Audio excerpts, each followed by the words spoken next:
At first, it looked like just another busy morning at the train station. People rushing, announcements echoing, children laughing. In the middle of the crowd, a police dog suddenly froze, her ears twitched, her eyes locked onto a little boy clutching his mother's hand. To everyone else, he looked ordinary. But to Luna, something was wrong. His trembling fingers tapped 5 times against his mother's back again and again. No one noticed the silent pattern except her. "Welcome, everyone. We're so glad you're here." Before we dive into this incredible story, I'd love to know, where are you watching from? Drop your city in the comments, and let's see how far our stories are reaching today. And don't forget to like, share, and subscribe so you don't miss out on more heart-pounding moments. Now, let's get started. The Grand Central Station in Nashville, Tennessee was packed like always. Hundreds of people moved through the halls every minute. Business folks checking their watches, families waiting for trains, travelers pulling roller bags behind them. The place hummed with life. Announcements came over the speakers every few seconds. Train to Memphis departing at Platform 3. Baggage claim area is straight ahead. The floor echoed with footsteps all mixing together into one constant noise. Officer Tanya Boudreau stood near the ticketing area with her partner, Luna. Tanya was a steady woman in her 40s with kind eyes and a calm way about her. She'd been a police officer for almost 20 years, and Luna had been her partner for the last 8. Luna was a German shepherd with a coat the color of warm honey and dark brown markings. Her eyes were a sharp amber color that seemed to see everything. When Luna looked at something, it was like she was reading a book only she could understand. That morning, Tanya and Luna were doing their regular patrol. This was part of their job, walking through the station, keeping an eye on things, making sure people felt safe. Luna loved this work. Her nose was always working, picking up scents, reading the stories they told. Her ears swiveled back and forth, catching sounds that regular people couldn't hear. For Luna, the train station was like a big library of information, and she was very good at reading it. Tanya held the leash loosely as they walked. She knew Luna well enough to trust her. 8 years together meant they moved like one unit sometimes. Tanya would think about going left, and Luna would already be moving that direction. That kind of partnership only came from time and trust. As they passed through the main waiting area, Luna suddenly stopped walking. Her whole body went stiff. Tanya felt it through the leash immediately, that sudden tension that meant something had caught Luna's attention. Tanya looked around, trying to see what her partner had noticed. There was nothing obvious, just the regular crowd of people. Mothers with kids, old folks sitting on benches, teenagers on their phones. But Luna kept staring. Her ears pointed forward like radar dishes. She was looking at a woman in a dark blue coat and a little boy standing next to her. The boy looked maybe 6 or 7 years old, with sandy blonde hair and a round face. His name was Liam. He wore a blue striped shirt and held the woman's hand tightly. To everyone else in that station, they looked like a mother and son, or maybe an aunt and nephew, waiting for their train like thousands of other people. Tanya didn't see anything unusual, but she'd learned to trust Luna's instincts completely. She'd seen it too many times, Luna noticing something small that turned out to be important. So Tanya let her partner guide her, and they moved closer to the woman and Liam. That's when Tanya saw it. Liam's fingers were moving against the back of the woman's coat. Tap, tap, tap, tap, tap. Then a pause. Then tap, tap, tap, tap, tap, again. The pattern repeated over and over. 5 taps, stop, 5 taps, stop. Liam wasn't moving his hand like a child who was fidgeting. This was something different. This was deliberate. This was a message.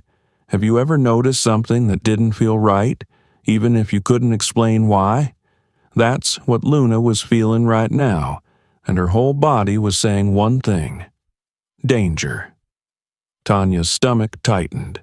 She'd been a cop long enough to know that patterns like this sometimes meant something.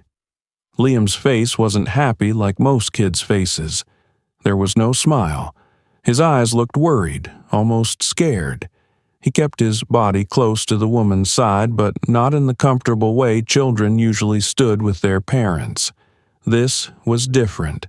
This was stiff, frozen. The woman in the blue coat seemed calm on the surface. She was looking at her phone, the way most people do in a busy station, but something about her was off too.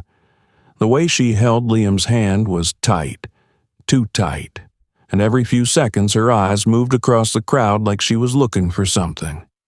Or someone. Luna moved forward a little, pulling gently on the leash. Her eyes never left Liam. Liam glanced down at Luna, and for just a second, their eyes met. Something passed between them in that moment. Tanya saw it happen. Liam's eyes changed. They went wide. Hope flickered across his face for just a fraction of a second before he looked away and the scared expression came back. That was all Tanya needed to see. She knew in her bones that something was wrong. Very wrong. Liam wasn't with this woman by choice. Those 5 taps weren't random. They were a cry for help. But Tanya also knew she had to be careful. She couldn't just walk up and accuse someone of something. She needed to be smart. She needed to gather information. She needed to watch and listen and let Luna help her figure out what was really happening. Tanya and Luna moved to the side, pretending to look at the departure board while really keeping their eyes on the woman and Liam. Luna's body was tight with focus. Her ears were still forward. Her nose was working. The dog was reading this situation like she'd read 100 others, piecing together information from the woman's scent, from her movement, from the way she carried herself. Liam tapped again. 5 times. Another pause. 5 times. He never looked at the woman. He never tried to run. He just kept tapping, communicating, asking for help the only way he knew how. If you were that little boy named Liam, trapped and scared, and no one could hear you calling for help, would you keep trying? Would you keep sending signals, hoping someone would finally understand? The crowd moved around them. Nobody else seemed to notice anything unusual. The world kept going. Announcements kept coming. People kept rushing. But in the middle of all that chaos, a very simple conversation was happening in a code that only Luna could completely understand. Tanya made a decision. She was going to follow this woman and Liam. She was going to find out where they were going, and she was going to figure out what was really happening.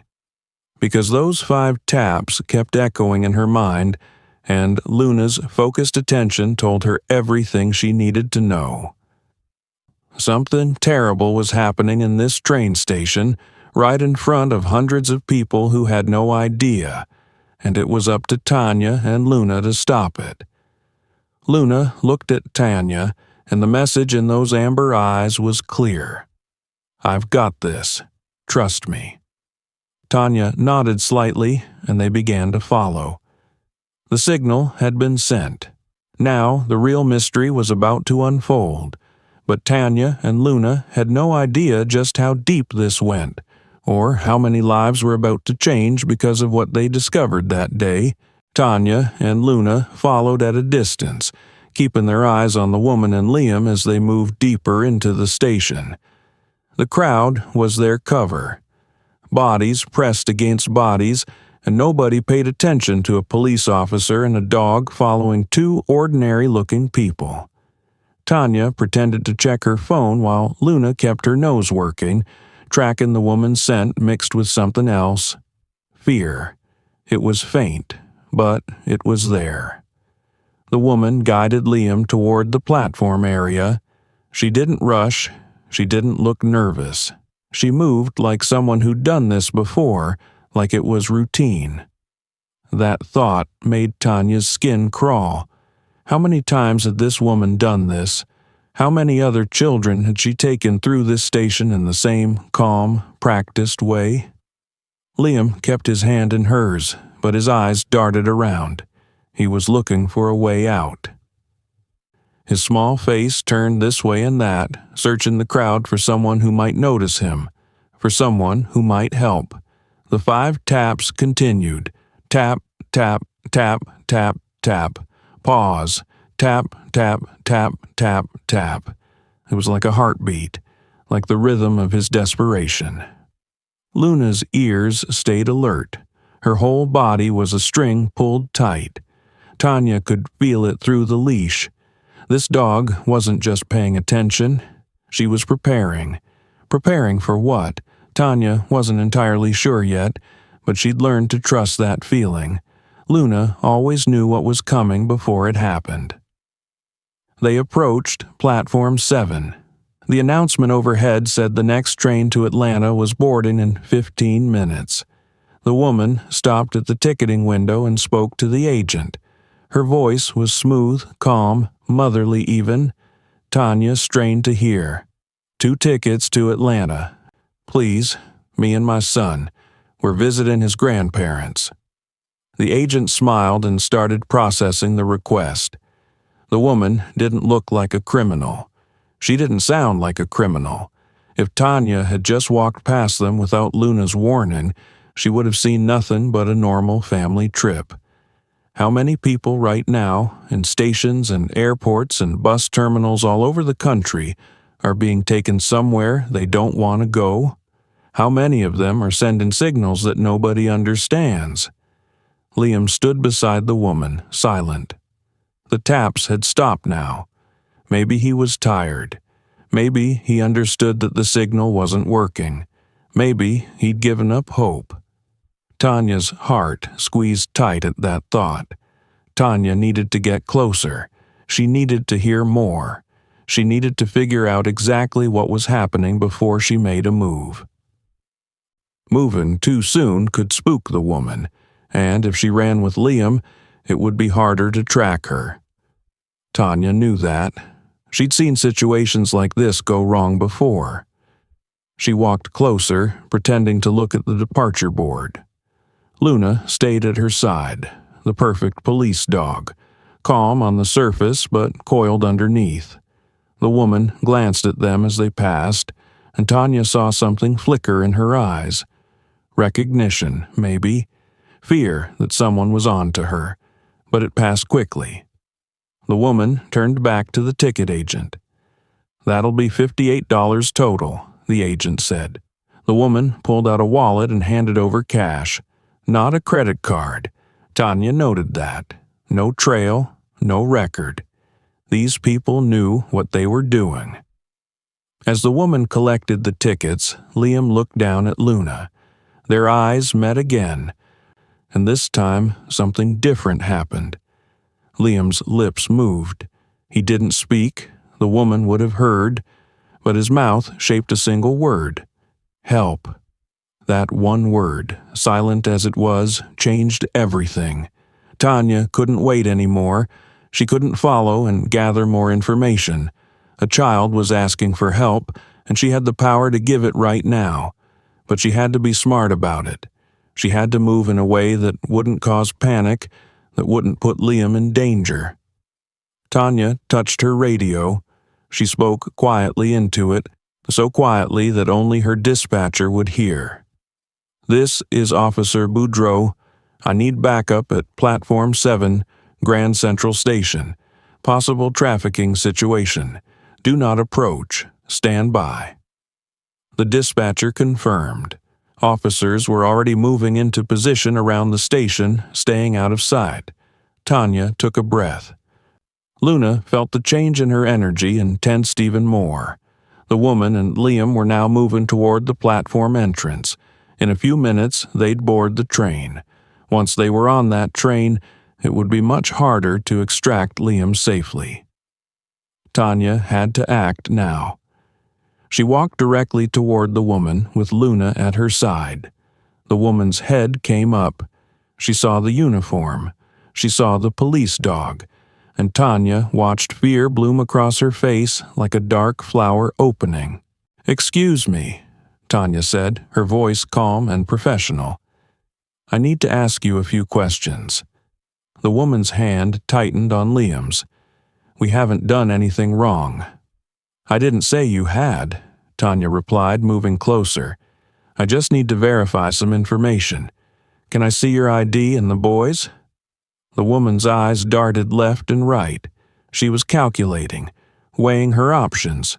Run or stay, lie or tell the truth, fight or surrender. Luna made a sound, not a bark, but a low growl that rumbled from deep in her chest. It was a warning, a promise that running wouldn't work. The woman's jaw clenched. She fumbled in her purse and pulled out an ID. "My name is Christine Hollis. This is my son, Marcus." But Liam's eyes went to Luna. There was a message in that glance. That name was wrong. Everything about this was wrong. Tanya took the ID and examined it. The photo matched the woman's face. Christine Hollis, born in Louisiana, 38 years old. But something about the ID felt off. The lamination was slightly different. The font wasn't quite right. Tanya had seen thousands of IDs in her career, and she could spot a forgery when she saw one. "And the boy's ID?"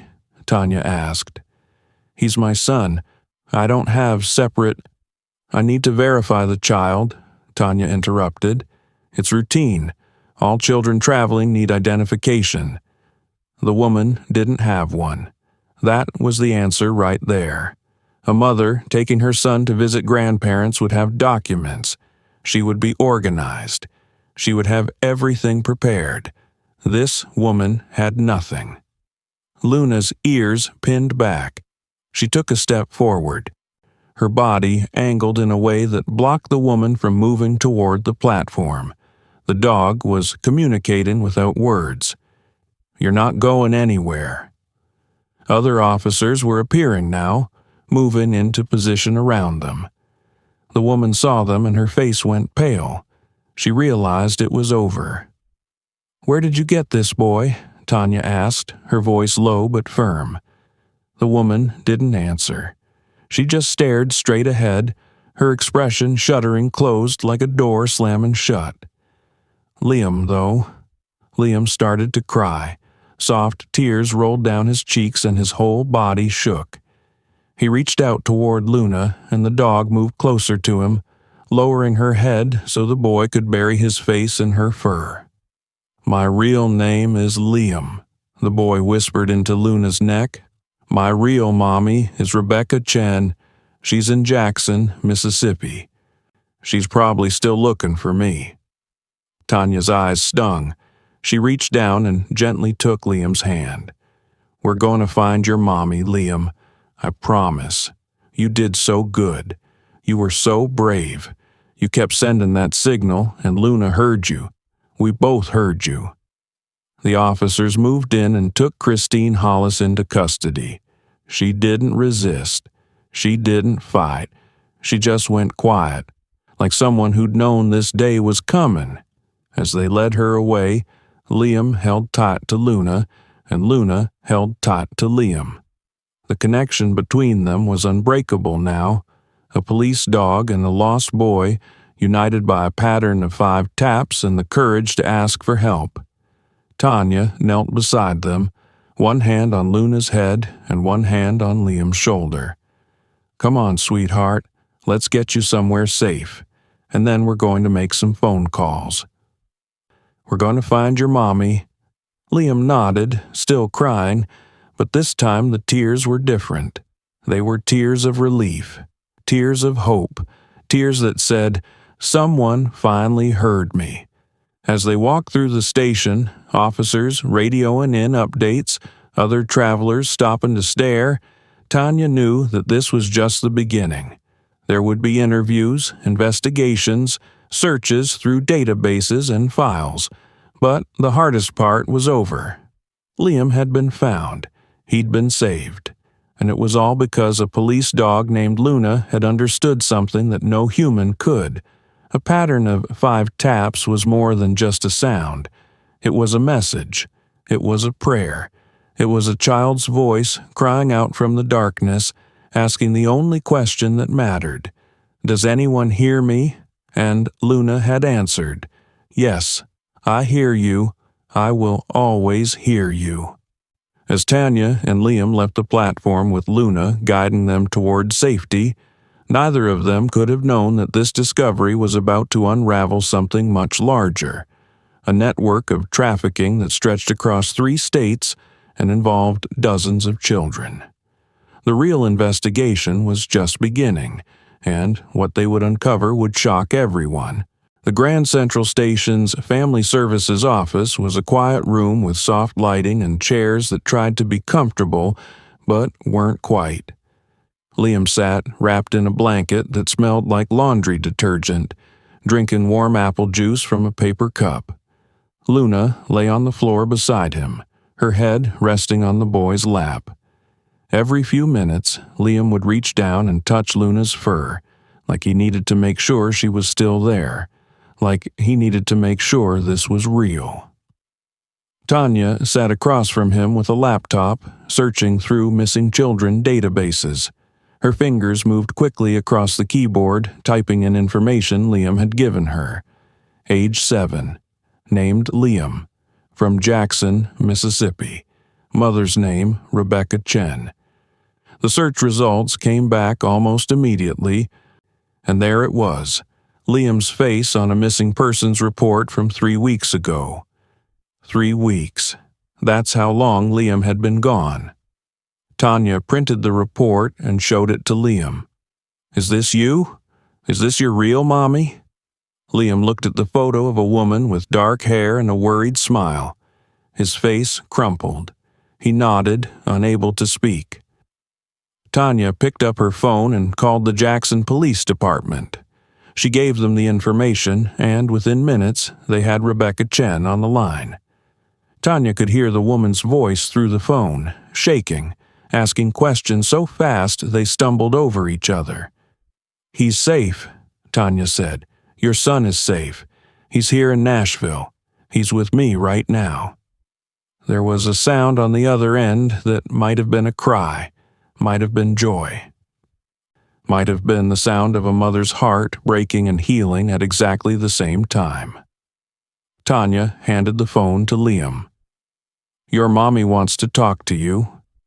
Liam took the phone with trembling hands. "Mommy?"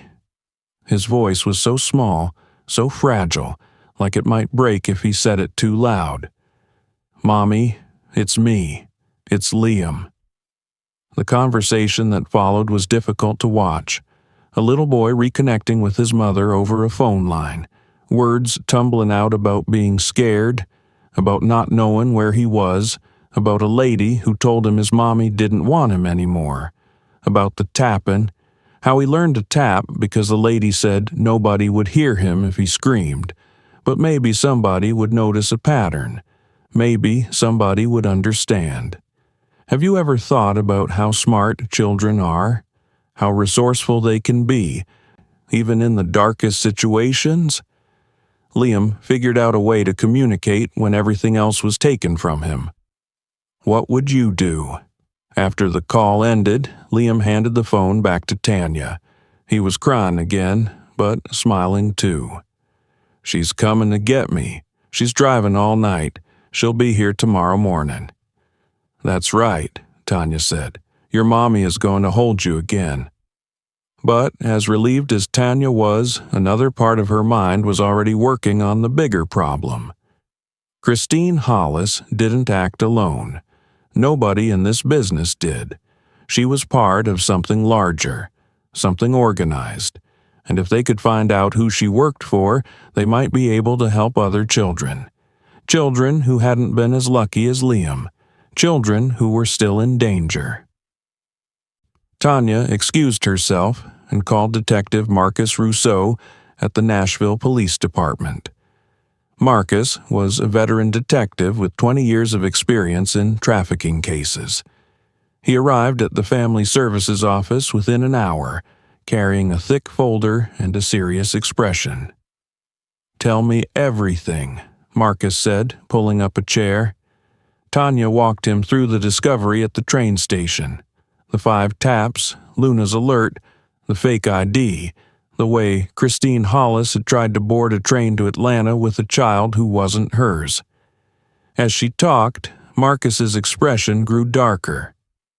"Atlanta," he said quietly. "That's significant. We've been tracking trafficking activity moving through Atlanta for months now. There's a distribution hub there. Children come in from all over, and then they get moved to different locations depending on demand." The word demand hung in the air like something poisonous. "We need to get Christine Hollis to talk," Tanya said. "She knows who she works for. She knows the network." "Already working on it," Marcus replied. "We've got her in interrogation room too. She's lawyered up, but she'll talk eventually. They always do, once they realize we're not interested in just them. We want the whole operation." Over the next 6 hours, Christine Hollis gradually began to break. The promises of reduced sentences, the threats of federal charges, the reality that running a trafficking operation meant you were always expendable. When someone higher up decided you were a liability, you disappeared. By midnight, Christine had given them names, locations, methods. She described a network that operated across Tennessee, Mississippi, Louisiana, and Arkansas. She described how children were taken, sometimes from homes, sometimes from the street, sometimes from parents struggling with addiction who would trade them away for cash. She described holding facilities. She described the people at the top, people so far removed from the actual stealing of children that they could claim they had no idea what was happening. But they knew. They always knew. Marcus looked at the information Christine had provided and made call after call to federal agents, to state police, to Child Protective Services. By 2 a.m, Operation Safe Haven was underway, a coordinated effort involving multiple states to dismantle the trafficking network Christine had described. Tanya watched from the observation room as officers moved into position at 6 different locations: warehouses, motels, safe houses where children were being held. In Mississippi, agents moved into an abandoned factory. In Louisiana, officers surrounded a house on the outskirts of Baton Rouge. In Arkansas, a trafficking ring operating out of a trucking company was shut down. 73 children were found that night. 73. Some were very young, some were teenagers. All of them had been stolen from their families or sold by families desperate for money. All of them had been waiting for someone to find them. And because Liam had tapped 5 times on his mother's back, because Luna had understood that pattern, because Tanya had trusted her dog's instincts, all of those children were now safe. By dawn, the station was chaotic with activity, family reunions happening in conference rooms, children being processed through the medical examiner's office to make sure they were healthy, counselors moving from child to child, speaking in soft voices about what came next, what healing looked like. Rebecca Chen arrived just as the sun was coming up. She came running through the doors of the Family Services office, and Liam saw her and broke free from Tanya's side. He ran to his mother, and she caught him up in her arms, and they held each other like they might never let go. Luna watched from her position on the floor, her amber eyes calm and knowing. She'd done what she was trained to do. She'd found what was lost. She'd saved what was in danger. Detective Marcus approached Tanya as she watched the reunion. "You did good work today," he said. "You and that dog. You saved Liam and 72 other children. Do you know how many trafficking cases never get solved? How many children never make it home?" Tanya shook her head. "Too many," Marcus said, "but not today. Not because of you two." As Rebecca and Liam continued to hold each other, Liam reached down and scratched behind Luna's ears. The dog's tail wagged. It was a small gesture, but it meant everything. It meant that even in the middle of all this darkness there was still room for gratitude, still room for connection, still room for love. Tanya knew that this day would change things. The network they'd uncovered would be dismantled piece by piece. The people running it would face justice. The children would have a chance at healing, at going home, at being kids again. But there was still more work to do. There were still children out there, still families torn apart, still people making money off human misery. The fight wasn't over just because one network had fallen. As Tanya walked Luna out of the Family Services office into the bright Nashville morning, she made a decision. She was going to do everything in her power to make sure that every child who was taken got the same chance Liam got. The chance to be heard, the chance to be found, the chance to come home. Luna pressed against her leg as they walked toward their police car. The dog had done her job perfectly. She'd heard what no one else could hear. She'd understood what no one else could understand. And in doing so, she'd changed the lives of 73 children and their families. But Luna didn't need recognition. Luna didn't need praise. Luna just needed to know that her person was proud of her. And she knew. She could feel it in the way Tanya's hand rested on her head, in the way Tanya spoke her name with such tenderness, in the bond that had only grown stronger through everything they'd just experienced. As they drove back through the streets of Nashville, Tanya glanced at her partner. "You did good, girl. You heard them when nobody else could. You saved them." Luna's ears perked forward, and she looked out the window at the city waking up around them. Somewhere out there, other children might still be in danger. Other voices might still be crying for help. But today, 73 of them had been saved, and it all started with a pattern of 5 taps. What Tanya and Luna didn't know yet was that the investigation was only beginning. The names Christine had given them were just the bottom layer of something much bigger, something that reached higher than anyone expected. And before it was all over, they would have to make a choice that would test everything they believed in. They would have to decide whether justice was worth the personal cost.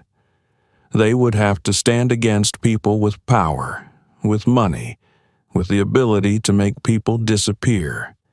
But that story, the real story, was still to come.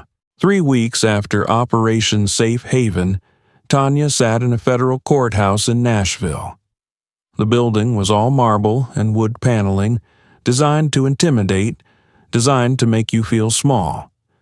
Across from her sat Christine Hollis, now cooperating fully with federal prosecutors. The woman looked smaller than she had at the train station, diminished, like someone who'd finally understood the weight of what she'd done. The federal prosecutor, a woman named Angela Martinez, was methodical in her questioning. She guided Christine through the network piece by piece. Names, dates, money transfers, the structure of the operation, who reported to whom, who made the decisions, where the money went. But there was a name that kept coming up, a name that made Christine hesitate every time she said it, a name that made her glance nervously at the door, as if someone might come through it and silence her forever. Richard Caldwell. He was the top, the one who owned everything, the one who made the real money. According to Christine, Richard Caldwell had been running this trafficking network for 15 years. 15 years of children being stolen, 15 years of families being destroyed, 15 years of making money off human suffering. And he was untouchable.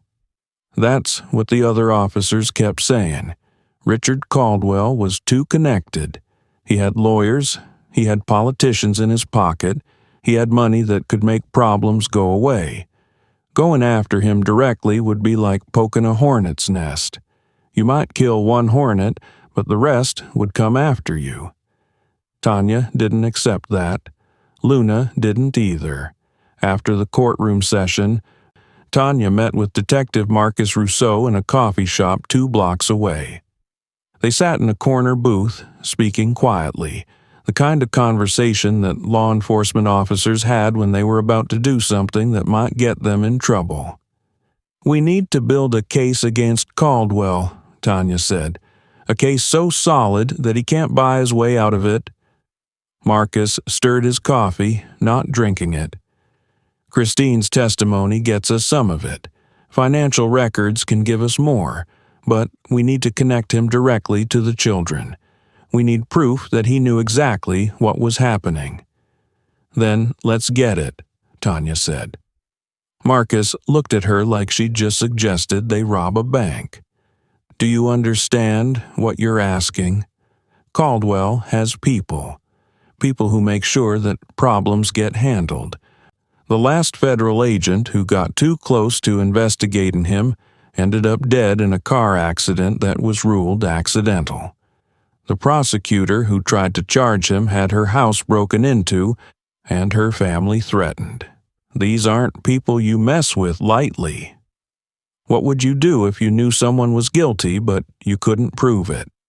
What if the system that was supposed to protect people was broken? Would you keep pushing, knowing it might cost you everything?" "I don't care," Tanya said, and she meant it. "Those children deserve justice. Liam deserves justice. Rebecca Chen deserves to know that the person who stole her son is actually going to pay for it. Not plea bargain, not reduced sentence. Pay. Real consequences." Marcus was quiet for a long moment. Then he said, "I'll help you. But we do this carefully. We do this smart. And we document everything. Everything. Because if Caldwell goes down, he's going to try to take us with him." Over the next 2 months, Tanya and Marcus worked parallel investigations. During the day, they did their regular jobs. During the nights and weekends, they built a case against Richard Caldwell. They traced financial records.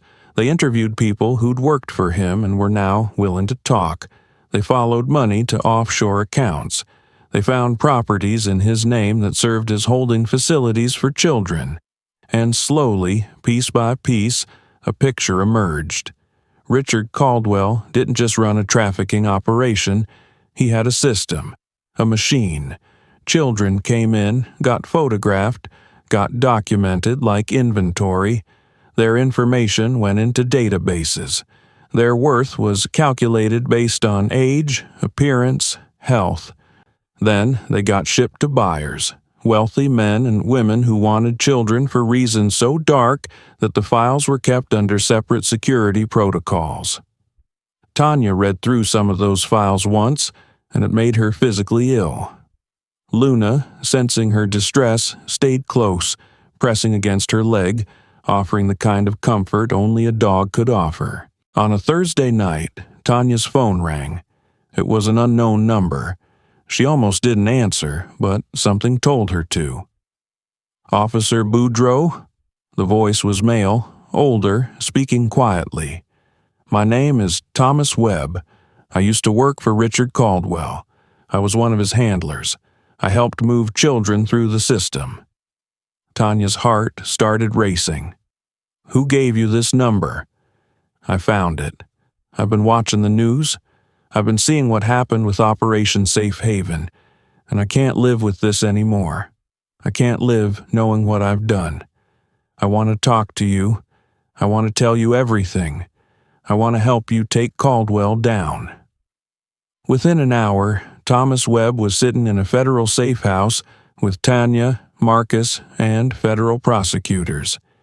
He was a thin man in his 60s with hollow eyes that had seen too much. For 6 hours, he talked. He told them about the children he'd transported, the facilities where they were kept, the buyers he'd delivered them to. He told them about Caldwell's involvement in every single transaction, and he told them about the money. So much money. Millions flowing through shell corporations, luxury properties, investment accounts, money that had been laundered so many times through so many different channels that it had taken a forensic accountant 3 weeks just to track one thread of it. Caldwell thought he was untouchable, Thomas said, his voice hollow. He thought that money and power meant he could do anything. But I'm tired. I'm so tired, and I want him to pay. By dawn, federal prosecutors had enough to get a warrant, enough to arrest Richard Caldwell, enough to seize his assets, enough to charge him with 73 counts of human trafficking, money laundering, and conspiracy. Tanya watched from the observation room as Richard Caldwell was brought into the interrogation room. He was a distinguished-looking man in his 70s, with silver hair and an expensive suit. He looked like someone's grandfather. He looked like someone who could be trusted. That's what made it worse. Caldwell didn't speak much during the interrogation. He invoked his right to an attorney and sat quietly, his expression unreadable. But Tanya could see the moment it hit him. The moment when he realized that the system he'd paid off his entire life might not save him this time. 73 children, 73 families, 73 counts.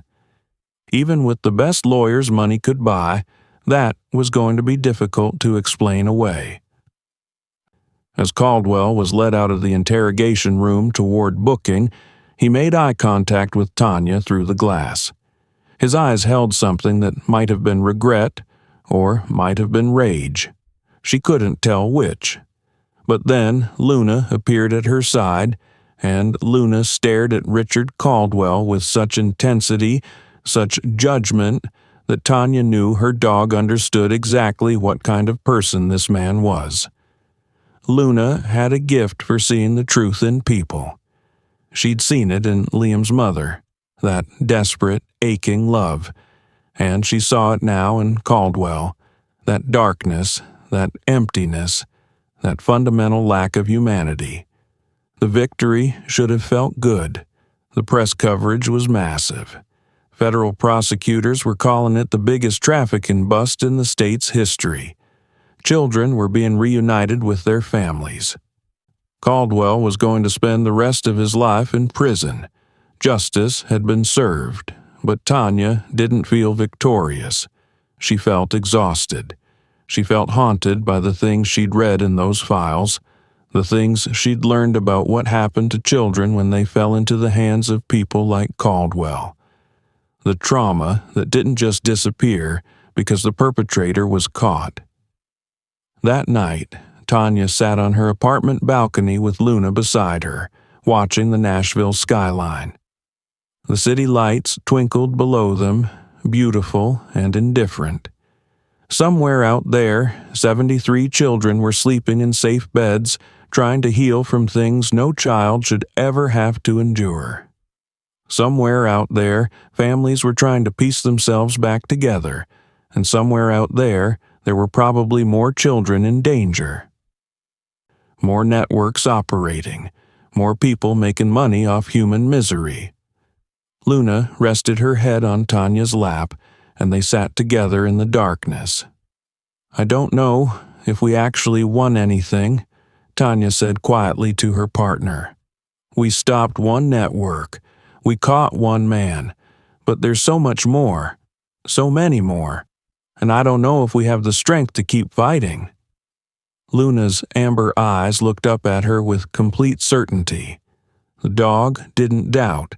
The dog didn't question. The dog just knew that they would keep going, that they would keep searching, that they would keep listening for those silent cries for help, because that's what Luna did. That's what they both did. 2 weeks later, Tanya was back at the train station on her regular patrol. The Grand Central Station looked the same as it always did. People rushing, announcements echoing, children laughing. But now Tanya understood what could be hidden in that normalcy. What darkness could be moving through those crowds unnoticed. Luna's ears twitched as they walked through the main waiting area. Her eyes scanned the crowd with renewed purpose. There were other children here, other children who might need help, other patterns that might need to be understood, and Tanya knew that they would keep searching, they would keep listening, because one little boy had tapped 5 times on his mother's back, and Luna had heard him, and that meant that Luna would always be listening, for every child who couldn't speak, for every voice that needed to be heard. The cost of the truth had been high. Tanya had seen things she couldn't unsee. She'd read things that would haunt her forever. She'd learned just how cruel people could be to the most vulnerable. But the cost had been worth it, because 73 children had come home, and that was worth everything. But even as Richard Caldwell was being processed into the federal prison system, even as the headlines about Operation Safe Haven began to fade, something unexpected was happening. One of the children rescued in the raid, a girl named Sophie who had been trafficked for 2 years, was about to make a discovery about her own case that would prove no one had actually won at all. The real battle was just beginning. Sophie Martinez was 11 years old. She had been trafficked for 2 years before Operation Safe Haven found her in a warehouse outside of Memphis. She had dark hair, dark eyes, and a way of drawing into herself that made her seem even smaller than she was. When Tanya first met her after the rescue, Sophie wouldn't speak, wouldn't look anyone in the eye, wouldn't trust anyone, human or animal. But something about Luna was different. 3 days after Sophie was brought to the safe house, Luna walked into the room where Sophie was sitting alone, staring at nothing. The dog didn't approach aggressively, didn't jump or bark or demand attention. Luna simply lay down on the floor a few feet away and rested her head on her paws. She didn't force connection, she just offered it. And after a long time, maybe an hour, Sophie reached out and touched Luna's fur. That was the beginning. Over the following weeks, as Sophie started therapy and processing what had happened to her, Luna became her anchor. The dog was the one constant in a world that had become terrifyingly unpredictable. When Sophie had nightmares, Luna was there. When the flashbacks came, Luna was there. When Sophie felt like she couldn't breathe, Luna would press against her and remind her that she was safe, that she was alive, that she was loved. But something was bothering Sophie, something that didn't add up. One afternoon, as Tanya was visiting Sophie at the safe house, the girl asked a question that froze everything. "Officer Boudreaux, when they arrested Mr. Caldwell, did they arrest his wife too?" Tanya frowned. His wife? Richard Caldwell wasn't married. He was divorced. His wife died years ago. "No," Sophie said, shaking her head firmly. "There was a woman. She lived in the house where they kept us. She was the one who decided who got taken where. She kept the books. She knew all the money. She knew everything. The children called her Mrs. Boss." Tanya's stomach dropped. Within an hour, she and Marcus were in the federal prosecutor's office with files spread across a conference table. Sophie had given them a name, Catherine Caldwell, Richard's daughter, not his wife, his daughter, and she was nowhere to be found. According to official records, Catherine Caldwell lived in Atlanta. But when federal agents went to her last known address, the apartment was empty. No forwarding address. No traces of where she might have gone. It was like she'd vanished the moment her father was arrested. She knew, Marcus said, reading through the financial records they'd compiled. Look at these transactions. Money moving to accounts in her name. Properties registered to shell corporations she controls. She wasn't just part of the network. She might have been running it day to day. Angela Martinez, the federal prosecutor, looked up from her laptop. If she's gone, if she's disappeared, she might be trying to rebuild the network somewhere else. She might be starting over with a different operation under a different name. Have you ever realized that winning wasn't the same as being finished? That catching one criminal didn't mean the crime stopped? What do you do when you discover the real enemy just slipped through your fingers? Tanya felt like the ground had shifted beneath her feet. They'd celebrated taking down a trafficking network. They'd felt the victory of 73 children brought home, but they'd only scratched the surface. They'd taken down the public face of the operation, but the real architect had escaped. Over the next month, federal agents worked with law enforcement agencies across multiple states trying to track Catherine Caldwell. But she was smart. She had money. She had resources. And she had no sentimental attachment to anything. No children, no family that she cared about, no roots that could be used to trace her. She was a ghost. Tanya found herself obsessing over the case. She'd spend hours looking at the limited photos they had of Catherine, studying her face, trying to understand what kind of person could do what she'd done. How a woman could be so comfortable with the suffering of children, how she could organize that suffering into databases and spreadsheets and profit margins. Luna noticed the change in Tanya. The dog spent more time pressed against her person's legs. She'd rest her head on Tanya's lap while Tanya worked late into the night, reading files, watching surveillance footage, trying to piece together where Catherine had gone. "You need to let this go," Marcus said one evening, finding Tanya in the precinct at 11 o'clock at night, still working. "You caught the man responsible. You shut down the operation. You saved 73 children. That's a win, Tanya. You have to let yourself have the win." But Tanya couldn't, because every time she closed her eyes, she saw Sophie's face.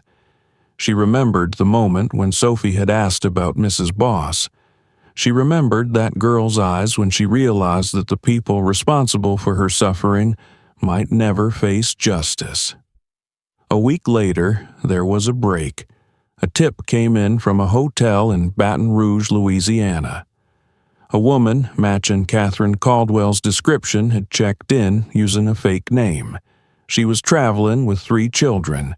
The hotel manager, who'd been briefed on trafficking awareness, got suspicious and called the police.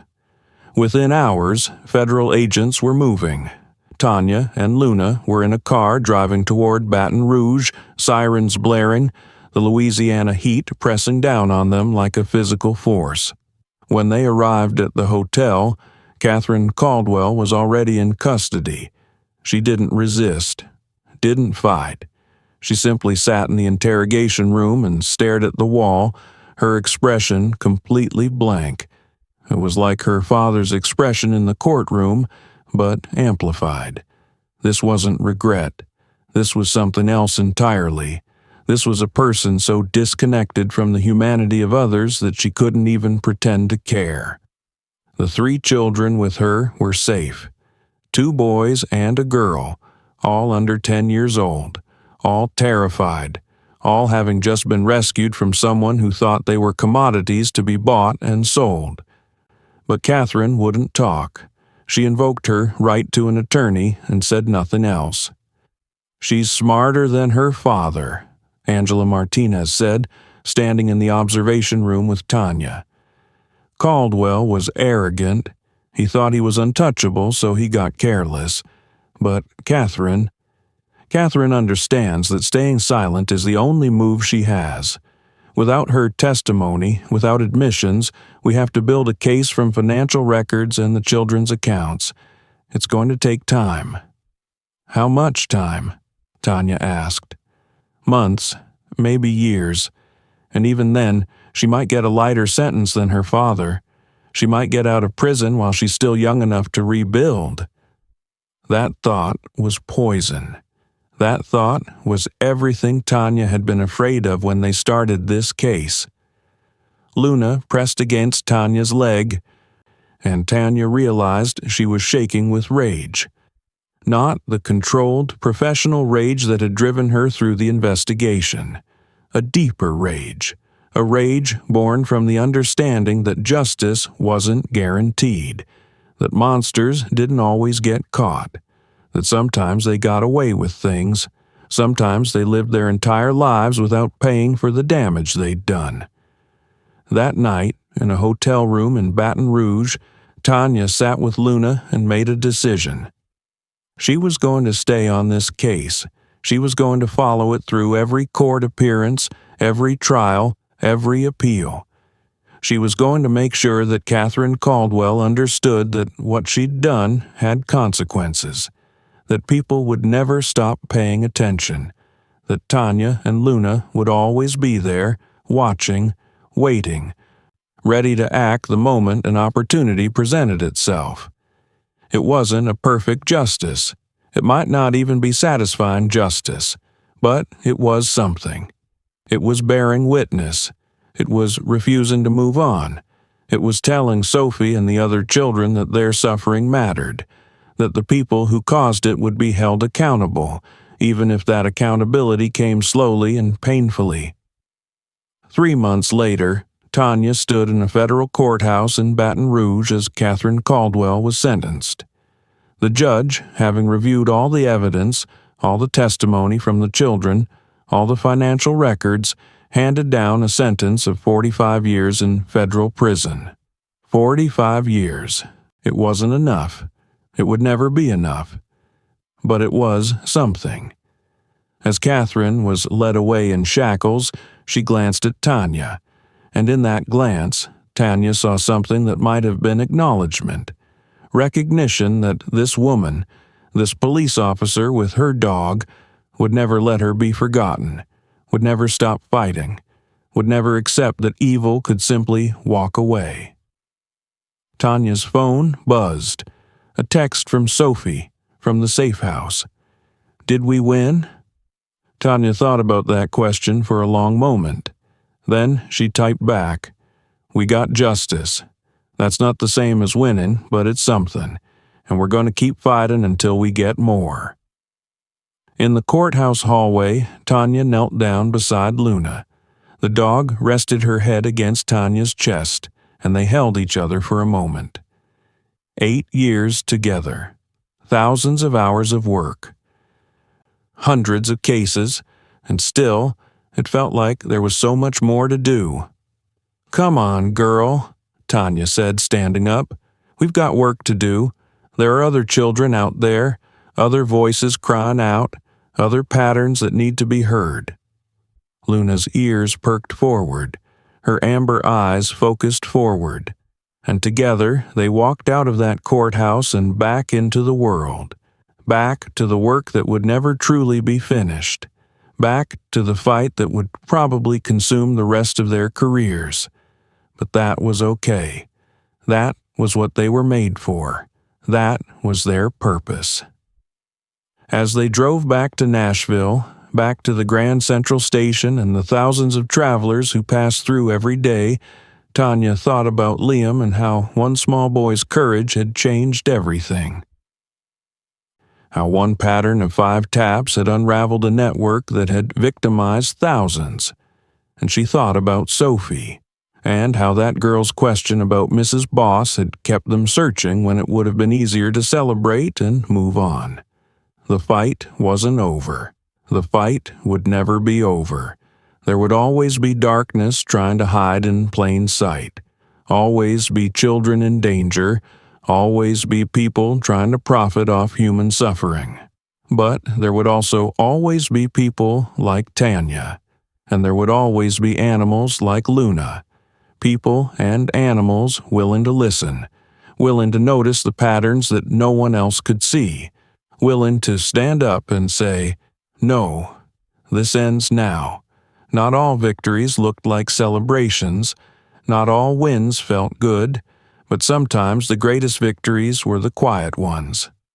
The ones where justice came slowly and painfully. The ones where you had to keep fighting long after everyone else had moved on to the next story, the next headline, the next tragedy. Sometimes the greatest victory was simply refusing to give up, refusing to accept that evil had won, refusing to let anyone believe they could hurt children without facing consequences.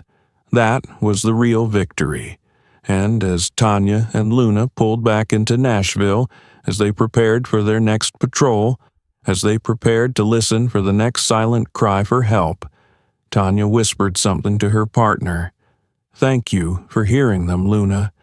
Thank you for hearing all of them." Luna's tail wagged once, a simple gesture, but one filled with understanding. Together, they had done something remarkable. Together, they had changed lives. Together, they had proven that justice might be slow and imperfect and exhausting, but it was always worth fighting for.